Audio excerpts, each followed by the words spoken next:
Friends, welcome back to my YouTube channel UPSC education point. आज से आपकी classes polity की स्टार्ट होने वाली है, क्लास 9th की। क्योंकि क्लास 6, 7, 8 जो है वो हमारी सारी 9th में कवर हो जाएंगी, क्योंकि उसमें छोटी छोटी बातें जो हमारी 9th के चैप्टर में भी रिपीटेड हैं। तो आज से हम क्लास 9th से स्टार्ट करेंगे। एनसीईआरटी चैप्टर नंबर 1, लोकतंत्र। लोकतंत्र क्या है और क्यों है। आप लोगों को पता है कि लोकतंत्र हमें डेमोक्रेसी मतलब हमें लोकतंत्र के बारे में बहुत ही इंटरेस्टिंग बातें पता चलती है, बहस होती है। न्यूज़ पे देखते होंगे सब, जो भी नेता हैं कैसे बहस करते हैं, एक दूसरे की पार्टी के खिलाफ बोलते रहते हैं, तो हमें अच्छा लगता है। तो आज हम इसी क्लास को स्टार्ट करेंगे, इंटरेस्टिंग क्लास को। चलिए स्टार्ट करते हैं। लोकतंत्र क्या और लोकतंत्र क्यों। तो लोकतंत्र शासन का एक ऐसा रूप है जिसमें शासकों का चुनाव लोग करते हैं। लोकतंत्र एक ऐसा रूप है जिसका जो शासन जो है, जो यहाँ पे शासन करते हैं, हमारे इंडिया में जो शासन करते हैं उसका चुनाव कौन करता है? लोग करते हैं। कैसे करते हैं? आप लोग जैसे कि कहीं पे भी वोटिंग, अभी यूपी में वोटिंग होने वाली है, तो अब योगी आदित्यनाथ सर कैसे मुख्यमंत्री बनेंगे ये कौन डिसाइड करेगा? वो तो डिसाइड करेंगे नहीं।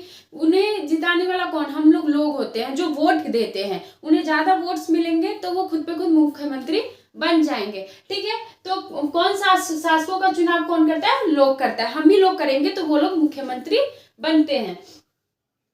यूनानी में डेमोस का अर्थ होता है लोगों और क्रेसिया का अर्थ होता है शासन। यूनानी में जो डेमोस का अर्थ होता है उसका क्या अर्थ होता है? लोग। डेमोस का अर्थ क्या होता है? लोग। और क्रेसिया का अर्थ क्या होता है? शासन। डेमोक्रेसी, ये पूरा क्या बन जाता है? डेमोक्रेसी। इसका मतलब क्या हो गया? डेमोक्रेसी का, लोकतंत्र का अर्थ क्या हो गया? डेमोक्रेसी का लोगों का शासन, मतलब लोगों पे शासन करना। ठीक है गाइस, इतना समझ में आया आपको कि लोकतंत्र क्या है? लोकतंत्र एक ऐसा रूप है जिसे हम लोकतंत्र का एक ऐसा रूप है जिसके शासकों का चुनाव लोग करते हैं। और लोकतंत्र का अर्थ होता है लोगों का शासन, लोगों पे शासन करना।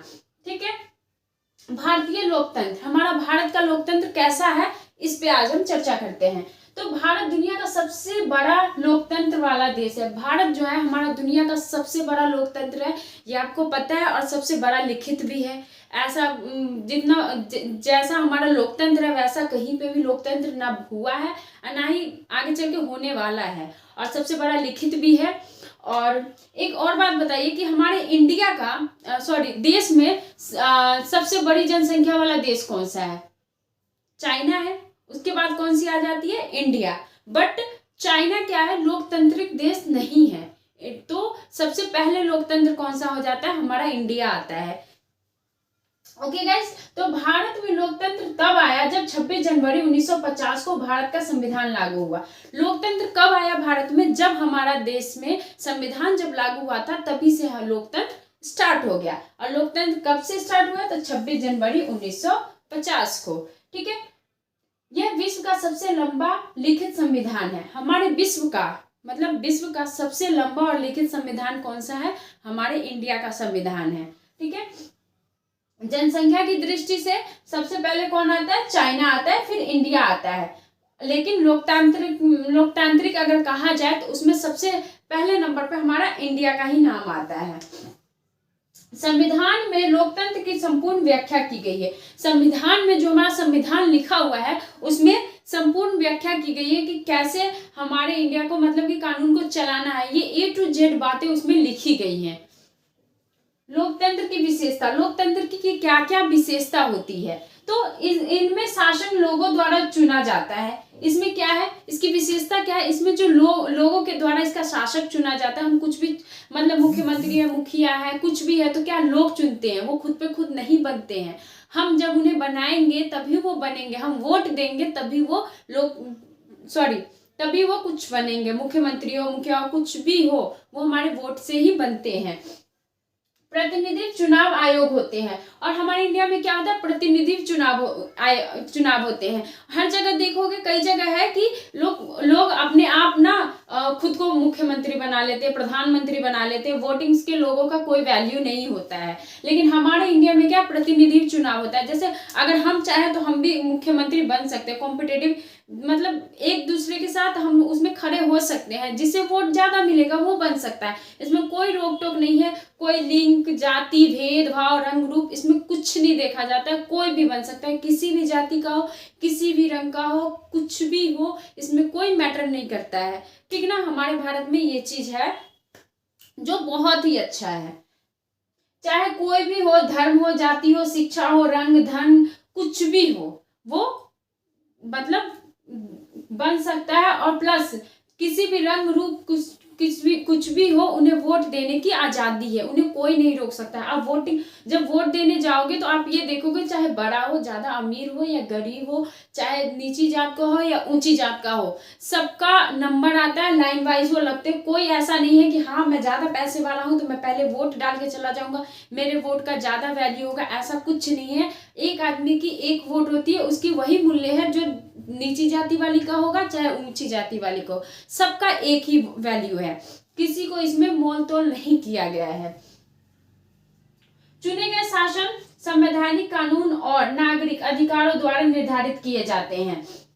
चुने गए जो शासन होते हैं, जब वोटिंग का काउंटिंग हो जाता है, जो भी चुने जाते हैं, उनका निर्धारण कौन कानूनी तरीके से और नागरिक अधिकारों द्वारा निर्धारित किया जाता है। मतलब कानून के हिसाब से, और जो नागरिक उन्हें वोट देते हैं उसी के हिसाब से शासन चुना जाता है, नागरिक अधिकारियों द्वारा चुना जाता है। सीमाओं के भीतर निर्णय होते हैं, इनका निर्णय जो है सीमाओं के भीतर होता है। मतलब कि जो कानून में लिखा हुआ है, जो हमारे संविधान में लिखा हुआ है, उसी के हिसाब से इनका निर्धारण किया जाएगा। ऐसा नहीं है कि मैं जैसे कोई भी है कि हम चाह रहे हैं कि नहीं हमारा ज्यादा वोट आना चाहिए, हम ऐसे करेंगे, वो कुछ नहीं कर सकते। जो संविधान में लिखा है उसी के हिसाब से उन्हें चलना होगा, चाहे वो कोई भी हो, मुख्यमंत्री हो, प्रधानमंत्री हो, राष्ट्रपति हो, चाहे आम आदमी हो, कोई भी हो, वो संविधान में जो लिखा है उसी हिसाब से वो चलेंगे, उसी के थ्रू वो काम भी करेंगे।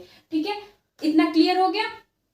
अब नेक्स्ट देखते हैं, नागरिक का अधिकार संविधान के माध्यम से संरक्षित किया जाना चाहिए। नागरिकों का जो अधिकार है, जो हमारा अधिकार है, वो संविधान के माध्यम से संरक्षित किया जाना चाहिए। ठीक है, एक स्वतंत्र न्यायपालिका होनी चाहिए। हमारे क्या है, एक स्वतंत्र न्यायपालिका हमारे संविधान में क्या है कि जो हमारा न्यायपालिका है उसके ऊपर किसी का कंट्रोल नहीं है। मतलब उन्हें अगर राष्ट्रपति चाहेगा कि नहीं मेरे हिसाब से चले, ऐसा नहीं चलता है। जो अगर न्यायपालिका चाहेगा वही होगा, वो जो डिसाइड करेंगे वही होता है, उनके ऊपर किसी का कंट्रोल नहीं होता है। ठीक है ना, कि कोई उनके ऊपर हुक्म नहीं चला सकता है, वो हर एक चीज का फैसला ले सकते हैं, जो सही होगा वही, गलत नहीं। अब हम देखते हैं संपत्ति का अधिकार, जो हमारा मौलिक अधिकार थे उसमें संपत्ति के अधिकार को निकालकर कानूनी अधिकार बना दिया गया, उसे कानूनी अधिकार दे दिया का नाम दे दिया गया है। ठीक है, अब पाकिस्तान के बारे में हम जानते हैं, पाकिस्तान लोकतांत्रिक है या नहीं है, इस बारे पे अब हम डिस्कस करते हैं। ठीक है, पाकिस्तान में जनरल परवेज मुशर्रफ ने अक्टूबर 1999 में सैनिक तख्तापलट को अगुवाई दी। पाकिस्तान के जनरल परवेज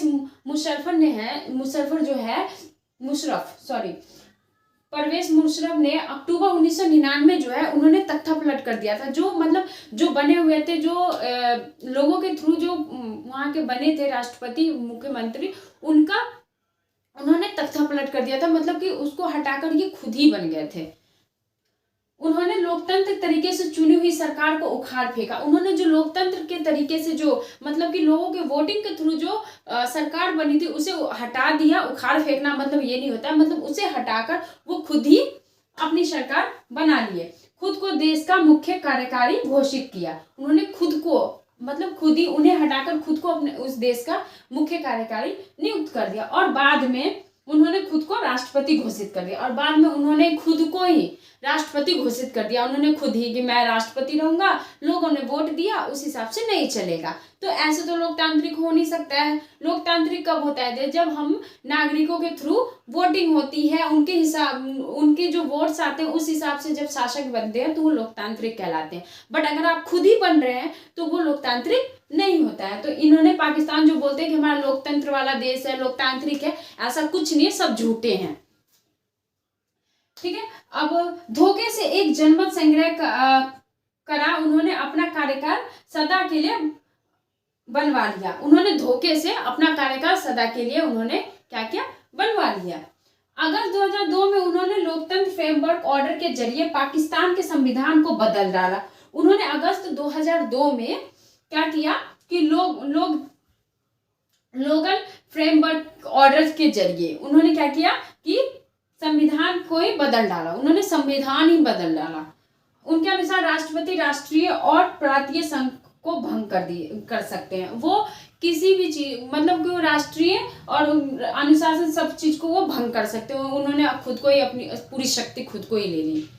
ठीक है, इस प्रकार पाकिस्तान में चुनाव हुए और चुने हुए प्रतिनिधित्व को कुछ अधिकार मिलेंगे। इस प्रकार पाकिस्तान में चुनाव हुए और चुने हुए प्रतिनिधित्व को अधिकार मिले, लेकिन सर्वोच्च सत्ता के अधिकारों और जनरल परवेज मुशर्रफ के पास है। लेकिन जितना जो अधिकार है वो किसके पास है? जनरल मुशर्रफ के पास है। इसीलिए इन्हें लोकतंत्र का शासन नहीं करना चाहिए। लोकतंत्र में अंतिम निर्णय लेने का शामिल लोगों द्वारा चुने गए प्रतिनिधि के पास होना चाहिए। लोगों का जो अंतिम निर्णय किन के पास होना चाहिए? शक्ति लोगों के पास होना चाहिए। चाइना में सिर्फ कम्युनिस्ट पार्टीज की चलती है। चाइना में किसकी पार्टी चलती है? कम्युनिस्ट पार्टी की चलती है, उसमें दूसरी पार्टीज नहीं चलती है। गाइज, अगर आपको वीडियो पसंद आए तो लाइक करें, सब्सक्राइब करें एंड ज़्यादा से ज़्यादा शेयर करें।